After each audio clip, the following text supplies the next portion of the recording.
Assalamualaikum warahmatullahi wabarakatuh. Perkenalkan, nama saya Nisa Priana Fikri, NPM 202-101-0024 dari program studi HKIA semester 5. Video ini dibuat untuk memenuhi tugas dari Bapak M. Dhani Faris Amrullah selaku dosen pengampu mata kuliah Hukum Acara Peradilan Tata Usaha Negara dan Mahkamah Konstitusi.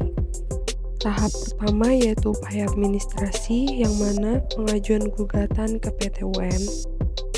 Selanjutnya, gugatan diserahkan ke Panitera untuk diteliti mengenai administratif gugatan tersebut. Setelah dilakukan penelitian oleh Panitera, selanjutnya Panitera melaporkan ke Ketua Pengadilan. Lalu, Ketua Pengadilan akan melakukan proses dismisal. Dismisal adalah proses penelitian terhadap gugatan yang diajukan di Pengadilan Tata Usaha Negara oleh Ketua Pengadilan. Ketua Pengadilan mempunyai dua keputusan, gugatan tidak berdasar dan lolos dismisal. Apabila tidak berdasar, maka penggugat dapat memberikan perlawanan dan hakim akan memeriksa kembali apakah dapat dibenarkan atau ditolak. Perkara yang lolos dismisal akan melanjutkan proses pemeriksaan persiapan perkara pada penetapan hakim. Tahapan yang pertama yaitu pembacaan gugatan menurut pasal 74 ayat 1 Undang-Undang Nomor 5 Tahun 1986. Pemeriksaan sengketa dimulai dengan membacakan isi gugatan dan surat yang memuat jawabannya oleh hakim ketua sidang. Dan jika tidak ada surat jawaban, pihak tergugat diberi kesempatan untuk mengajukan jawabannya. Tahapan yang kedua yaitu pembacaan jawaban menurut pasal 74 ayat 1 Undang-Undang Nomor 5 Tahun 1986. Pemeriksaan sengketa dimulai dengan membacakan isi gugatan dan surat yang memuat jawabannya oleh hakim ketua sidang. Dan jika tidak ada surat jawaban, pihak tergugat diberi kesempatan untuk mengajukan jawabannya. Tahapan yang ketiga yaitu replik menurut pasal 75 ayat 1 Undang-Undang Nomor 5 Tahun 1986. Penggugat dapat mengubah alasan yang mendasari gugatan hanya sampai dengan replik, asal disertai alasan yang cukup serta tidak merugikan kepentingan tergugat, dan hal tersebut harus disaksikan oleh hakim. Tahapan selanjutnya adalah duplik menurut pasal 75 ayat 2 Undang-Undang Nomor 5 Tahun 1986.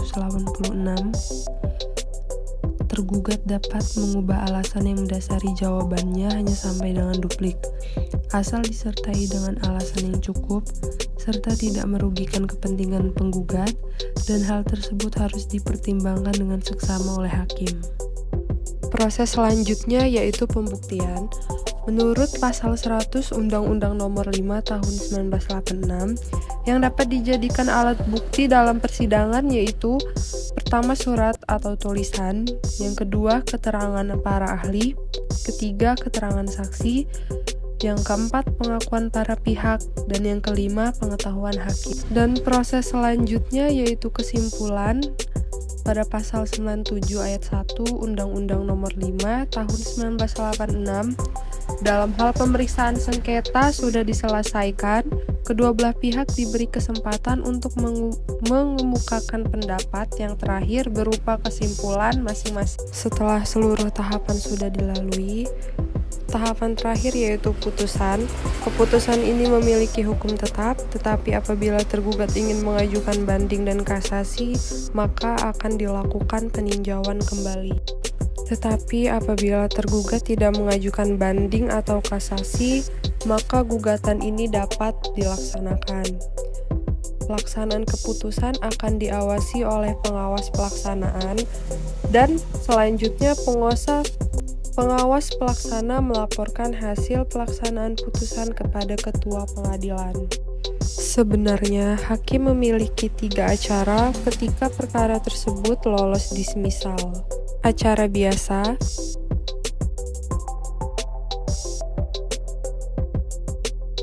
acara cepat, acara singkat.